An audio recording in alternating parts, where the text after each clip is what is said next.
मस्ताना मौसम है, रंगीन नजारा।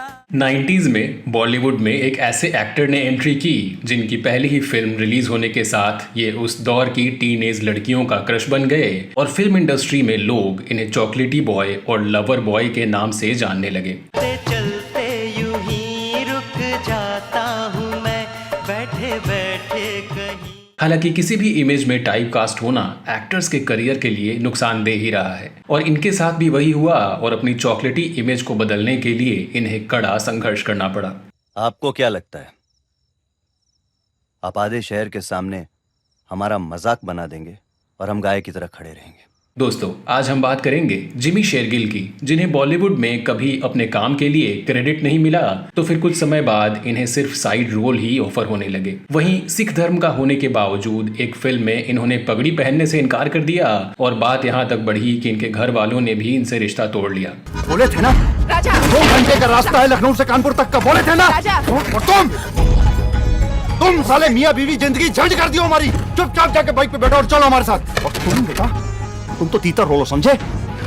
आज के वीडियो में हम जानेंगे कि आखिर क्या वजह रही कि एक हीरो बनने के सभी पैमानों पर खरा उतरने के बावजूद इन्हें फिल्म इंडस्ट्री में वो सफलता नहीं मिल सकी जिसके ये हकदार थे, और क्यों एक धमाकेदार शुरुआत करने के बावजूद इनका करियर ग्राफ गिरता चला गया। तो चलिए हमेशा की तरह इस इंटरेस्टिंग जर्नी की शुरुआत इनके बचपन से करते हैं। तेरे पीछे अखियां दी नींद गई, तेरे पीछे दिल दा करार गया, सानू ते पता। जिमी शेरगिल का जन्म 3 दिसंबर 1970 को उत्तर प्रदेश के गोरखपुर में एक सिख परिवार में हुआ। इनके पिता सत्यजीत सिंह शेरगिल एक पेंटर थे, तो वहीं जिमी के पिता की बुआ अमृता शेरगिल अपने जमाने की एक फेमस पेंटर रही। जिमी ने पहले गोरखपुर के एक पब्लिक स्कूल से पढ़ाई की, फिर लखनऊ के सेंट फ्रांसिस कॉलेज में एडमिशन ले लिया। लेकिन साल 1985 में ये पंजाब चले गए जहाँ इनका पुश्तैनी घर था। वहाँ जिमी ने नाभा के पंजाब पब्लिक स्कूल से पढ़ाई की, फिर पंजाबी यूनिवर्सिटी से बीकॉम ऑनर्स में ग्रेजुएशन पूरा किया। जिमी शेरगिल पंजाबी हैं और 18 साल की उम्र तक इन्होंने पगड़ी भी पहनी,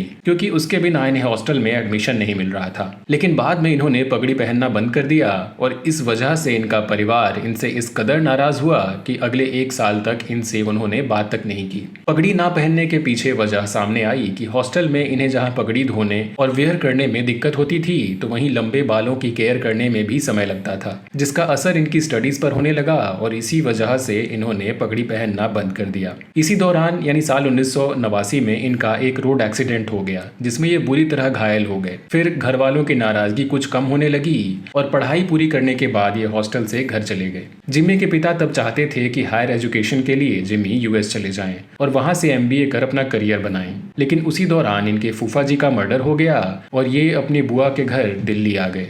यहाँ बुआ के बेटे सुमिंदर सिंह के साथ इन्होंने कुछ वक्त बिताया और इसी दौरान इनके कजिन सुमिंदर ने सलाह दी कि इन्हें मॉडलिंग और एक्टिंग में अपना करियर बनाना चाहिए, क्योंकि इनकी पर्सनालिटी बेहद अट्रैक्टिव और डैशिंग है और इनमें एक एक्टर के भी गुण मौजूद हैं। यहाँ तक कि उन्होंने जिमी के अंदर कॉन्फिडेंस भरने के साथ ही इनके माता पिता को भी कन्विंस करने का काम किया। जिमी के परिवार में पैसों की कोई कमी नहीं थी, तो इनके पिता ने इन्हें इजाजत दे दी और फाइनली जिमी मुंबई पहुंच गए, जहां इन्होंने रोशन तनेजा स्कूल ऑफ एक्टिंग में एडमिशन ले लिया और अगले कुछ समय तक एक्टिंग की बारीकियां सीखने पर ध्यान लगाते रहे। यहाँ कुछ कोशिशों के बाद जिमी शेरगिल को पंजाब आतंकवाद पर आधारित फिल्म माचिस में एक छोटा रोल मिल गया। 84 के दंगों में मेरे दारजी को ना उन्हीं की पगड़ी से बांधकर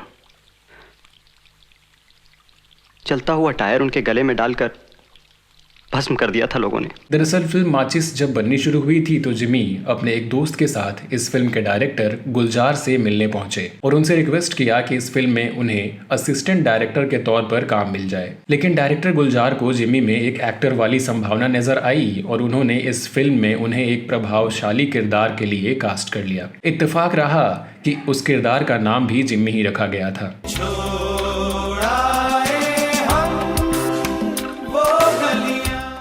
इस तरह जिमी को एक्टिंग में ब्रेक मिल गया और साल 1996 में आई क्रिटिकली अक्लेम्ड फिल्म माचिस को दर्शकों का अच्छा रिस्पांस मिला और जिमी के रोल को भी नोटिस किया गया। हालांकि इस फिल्म को अच्छा रिस्पांस मिलने के बावजूद लंबे समय तक जिमी को कोई दूसरा रोल नहीं मिल सका। हालांकि ये जगह जगह ऑडिशन देते रहे, लेकिन इस दौरान इनके घर वालों ने इन्हें सपोर्ट किया और हौसला बढ़ाया। फिल्म माचिस की रिलीज के लगभग 3 साल बाद इन्हें एक और फिल्म में काम करने का मौका मिला जिसका नाम था जहां तुम ले चलो। तारों से भर गया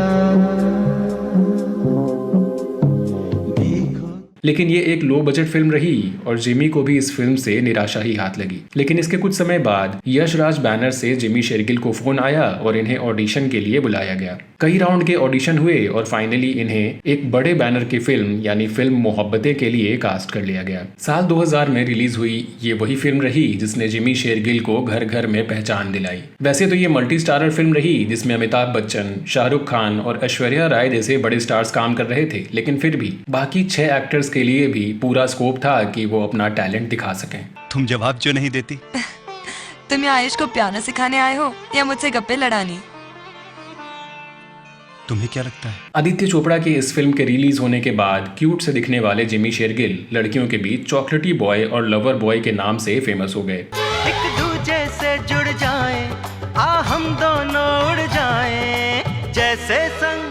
वैसे तो जिमी को करियर की शुरुआत में ही बड़े स्टार्स के साथ स्क्रीन शेयर करने का मौका मिल गया, लेकिन इसके साथ ही इन्हें अपने चॉकलेटी बॉय वाले इमेज से नुकसान भी होने लगा, जिसकी चर्चा हम इस वीडियो में आगे करेंगे। आप कौन है देवी जी? आपके चेहरे के ऊपर सुरखाब के पर लगे हैं जो मैं आपकी फोटो खींचूंगा? हाँ?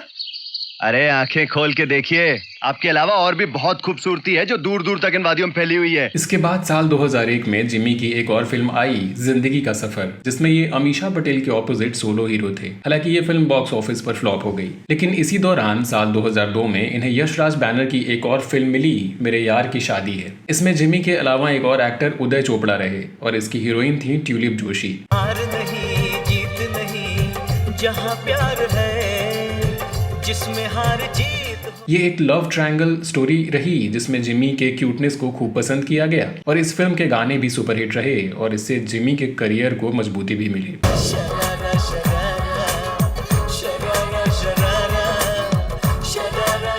साल 2002 में ही इनकी अगली फिल्म आई दिल है तुम्हारा। हालांकि इस फिल्म में भी 2 एक्टर्स और 2 एक्ट्रेसेस रहीं और ये भी एक लव स्टोरी ही रही। मस्ताना मौसम है, रंगीन नजारा। फिल्म में लवर बॉय का किरदार निभाने के बावजूद जिमी ने इसमें अपने अभिनय का कमाल दिखाया और लीड एक्टर अर्जुन रामपाल पर भारी पड़ते नजर आए। क्यों नहीं करूंगा प्यार का नाटक? जरूर करूंगा। अरे ऐसा नाटक करूंगा कि तुम्हें पता भी नहीं चलेगा कि मैं नाटक कर रहा हूं या असलियत है। इसी साल इनकी एक और फिल्म रिलीज हुई दिल वीर प्यार व्यार, जिसमें ढेर सारे एक्टर्स की भरमार थी। इस फिल्म में 16 रिमिक्स गाने थे जो ओल्ड सॉन्ग्स को ही तोड़ मरोड़ कर बनाए गए थे और फिल्म की कहानी में कुछ खास दम नहीं था। हसीना जुल्फों वाली जाने जहां ढूंढती है काफिर आंखें किसका। इसी साल जिमी की चौथी फिल्म रही कहता है दिल बार बार, जिसमें ये सोलो हीरो थे। ये भी एक रोमांटिक फिल्म ही रही जिसमें किम शर्मा के साथ इनकी जोड़ी थी। हालांकि ये फिल्म फ्लॉप हो गई। दीवानों को पता है ये इश्क तो। जिमी शेरगिल को अब तक ये बात समझ आ गई थी कि मोहब्बतें फिल्म से इनके चॉकलेटी लवर बॉय की जो इमेज बनी है वो टूटने वाली नहीं है और इस तरह ये टाइप कास्ट होकर ही रह जाएंगे। इसके बाद इन्होंने फैसला किया कि ये कुछ अलग हटकर रोल ट्राई करेंगे, भले ही इसके लिए इन्हें साइड या छोटे मोटे रोल्स ही करना पड़े। इसके बाद जिमी ने ऐसी 2 फिल्में साइन की जिसमें इनका टिपिकल लवर वाला रोल नहीं था। इनमें से एक फिल्म रही हासिल, जो साल 2003 में आई। वो आपकी वजह से नहीं, मेरी वजह से उठ के गई थी। क्या है कि हम एक दूसरे को जानते हैं। तुम्हारी सेटिंग है क्या? हाँ, मतलब हम प्यार करते हैं एक दूसरे से। स्टूडेंट पॉलिटिक्स पर आधारित इस फिल्म में जिमी ने एक स्टूडेंट लीडर का किरदार निभाया और अपनी पुरानी छवि को बदलने में काफी हद तक कामयाब भी रहे। वैसे तो इस फिल्म की लाइमलाइट इरफान खान ले गए, लेकिन फिर भी जिमी के अभिनय की भी तारीफ हुई और इन्होंने इस फिल्म से खुद को वर्सेटाइल साबित करने में काफी हद तक कामयाबी हासिल की। मैं जो कर रहा हूं सही कर रहा हूं। मैं निहारिका को भगा के नहीं ले जा रहा हूं, मैं उसे रणविजय सिंह से बचा रहा हूं जो मेरा करना बनता है। साल 2003 की इनकी अगली फिल्म रही मुन्ना भाई MBBS, जिसमें इन्होंने एक कैंसर पीड़ित शख्स की भूमिका निभाई। ये भी कुछ अलग हटकर किरदार रहा जो छोटा होने के बावजूद असरदार था और इसमें जिमी के रोल को भी पसंद किया गया। सोचो पहले कुछ बन जाओ, माँ को यहाँ बुला लो, जिम्मेदारियां निभा लो, फिर जीऊंगा एक दिन अपने लिए। साल 2004 में जिमी शेरगिल 3 फिल्मों में नजर आए, जो रही अग्निपंख, चरस और हम तुम। इनमें जिमी का किरदार भी छोटा या साइड रोल का ही रहा और ये फिल्में भी कुछ खास परफॉर्म नहीं कर सकीं। मेरा मानना है कि हमारा मिलना लिखा है। भगवान, किस्मत, जो चाहे कह लें, हम सबको किसी न किसी मकसद से मिलाते हैं। और मेरा और आपके मिलने का मकसद सिर्फ एक कप कॉफी का प्याला हो।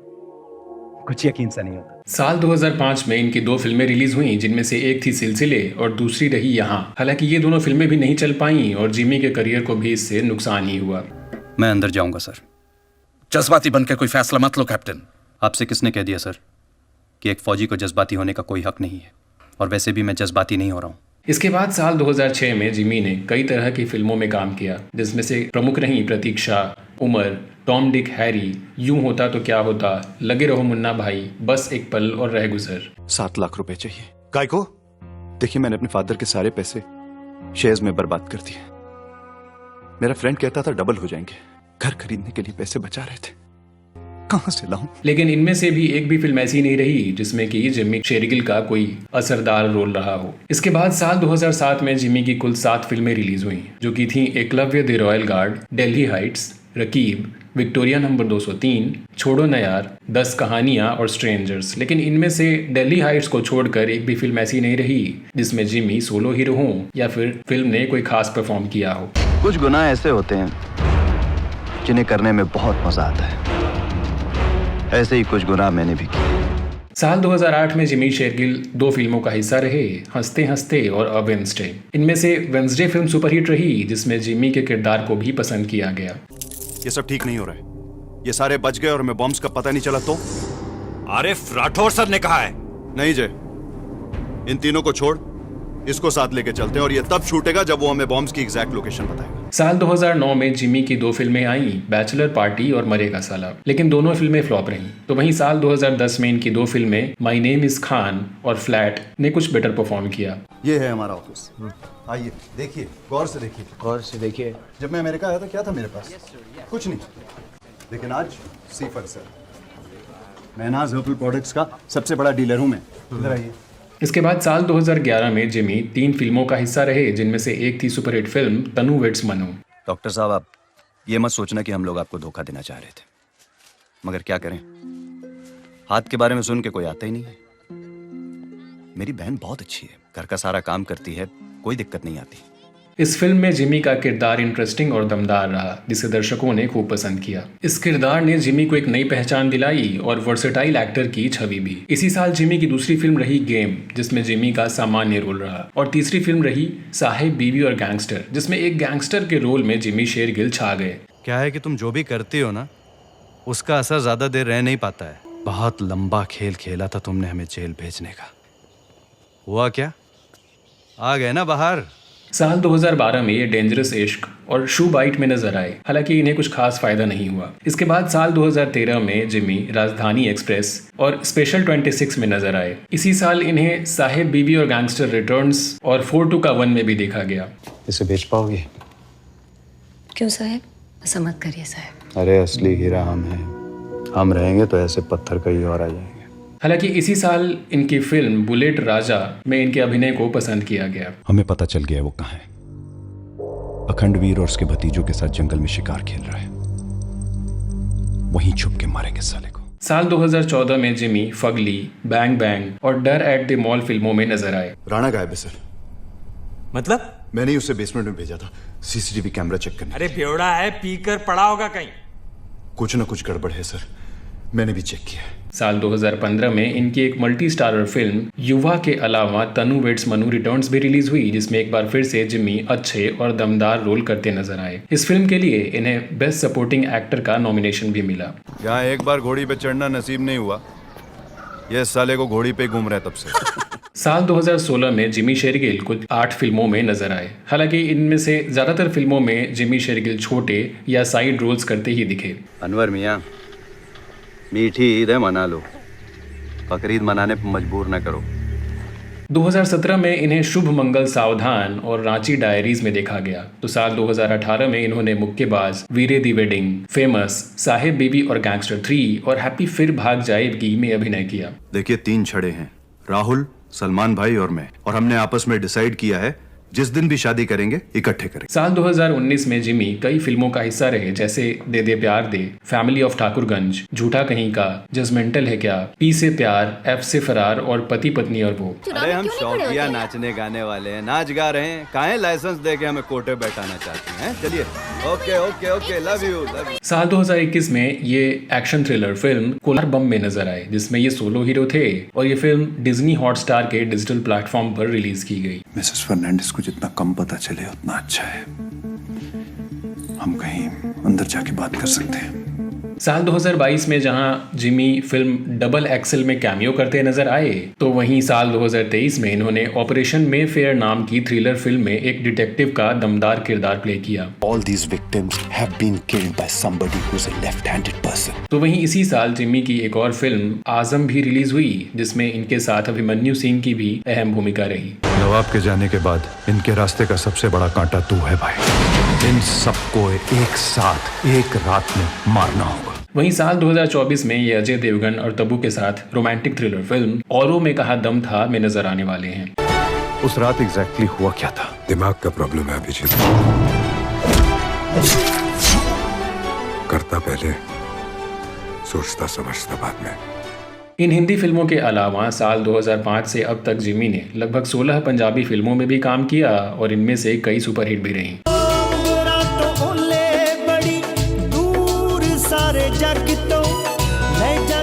तो वहीं जिमी ने 4 फिल्मों का प्रोडक्शन भी किया, जिनमें पंजाबी फिल्में भी शामिल रहीं। इसके अलावा जिमी शेरगिल ने कई वेब सीरीज में भी काम किया, जिनमें से खास रहीं रंगबाज फिर से, योर ऑनर, चूना और रणनीति। इनमें से रंगबाज फिर से को दर्शकों का अच्छा रिस्पॉन्स मिला और क्रिटिक से तारीफें भी मिली। राजस्थान में जब भी आग लगती है, आप लोगों को अमरपाल सिंह याद आता है। हर जगह बस एक ही नाम था, अमरपाल सिंह। बात करें इनकी पर्सनल लाइफ की, तो जिमी ने साल 2001 में अपने करियर की शुरुआत में ही दिल्ली की रहने वाली एक लड़की प्रियंका पुरी से शादी कर ली थी। प्रियंका अपने पिता के साथ मिलकर इंटीरियर का बिजनेस संभालती हैं, और अपनी पहली फिल्म माचिस के रिलीज के बाद जब जिमी अपने कजिन से मिलने दिल्ली पहुंचे, तो वहीं इन्हें प्रियंका को देखकर उनसे पहली नजर में ही प्यार हो गया, और आगे चलकर दोनों ने शादी रचा ली। इस शादी से जिमी और प्रियंका को एक बेटा हुआ, जिसका नाम वीर रखा गया। कह सकते हैं कि जिमी शेरगिल ने जो फिल्में की, उनमें से ज्यादातर ऐसी स्टोरीज रहीं कि फिल्म की हीरोइन आखिर में इन्हें छोड़कर चली जाती है, जिनमें मेरे यार की शादी है, तनु वेड्स मनु, हैप्पी भाग जाएगी या दे दे प्यार दे, इन सब की कहानी एक जैसी ही लगती है। कहा जाता है कि इस वजह से ऑडियंस के एक बड़े तबके के बीच इन्हें लेकर काफी सिंपैथी रही, और लोग इनसे दिल से जुड़ते चले गए। तो वहीं एक बड़ा तबका ऐसा भी रहा जो इनकी एक्टिंग स्किल्स और हैंडसम लुक का दीवाना रहा, और यही वजह रही कि लाख कोशिशों के बावजूद बॉलीवुड में ग्रुपिज्म करने वाले या नेपोटिज्म की दुकान चलाने वाले लोग भी इन्हें इंडस्ट्री से बाहर नहीं कर सके, और पिछले लगभग 25 सालों से इन्हें काम लगातार मिलता चला गया। जिमी आज भी फिल्मों और वेब सीरीज की शूटिंग में बिजी रहते हैं और अपने काम से काम रखते हैं। ये भी बहुत बड़ी बात रही कि बॉलीवुड जैसी ग्लैमरस इंडस्ट्री का हिस्सा होने के बावजूद कभी भी इनका नाम किसी को एक्ट्रेस या किसी और लड़की के साथ नहीं जोड़ा गया, और ना ही कभी ये किसी कंट्रोवर्सी का हिस्सा रहे। इनकी साफ सुथरी छवि और डाउन टू अर्थ नेचर वाकई तमाम युवाओं के लिए इंस्पिरेशन है। जिमी अब 53 साल के हो चुके हैं, लेकिन आज भी ये उतने ही हैंडसम और फिट नजर आते हैं जितने ये आज से 25 साल पहले दिखते थे। बेबाक बॉलीवुड की टीम की तरफ से जिमी शेरगिल को इनके सभी अपकमिंग प्रोजेक्ट्स के लिए ढेरों शुभकामनाएं। साडे अपने रूल, साडे अपने असूल, जिससे जावांगे गड्डी